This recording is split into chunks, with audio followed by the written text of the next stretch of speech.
Broiler মুরগির মাসালা কারি এবং প্লেন পোলাও। কী এমন বিশেষত্ব আছে এই খাবারটিতে যা এটিকে অন্য খাবার থেকে আলাদা করে? জানতে হলে দেখতে থাকুন ভিডিওটির প্রথম থেকে শেষ পর্যন্ত।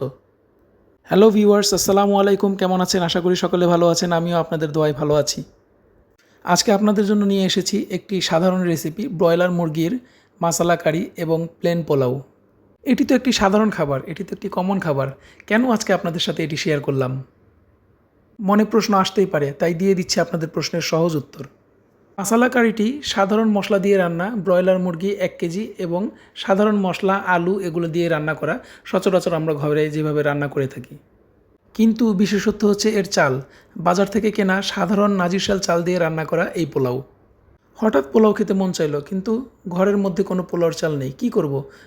সাধারণ ভাত রান্না করার জন্য যে নাজিরশাল চাল ছিল সেটি দিয়ে রান্না করে ফেললাম অত্যন্ত সুস্বাদু একটি পোলাও। রান্নার উপকরণ মুখে বলার মতো তেমন কিছুই নেই। ভিডিওটি প্রথম থেকে শেষ পর্যন্ত দেখলে আপনারাই বুঝতে পারবেন কিভাবে এটি রান্না করতে হয়। তো ভিডিওটি কেমন লাগলো এবং খাবারটি কেমন লাগলো এবং আইডিয়াটা কেমন জানাবেন। আসসালামু আলাইকুম।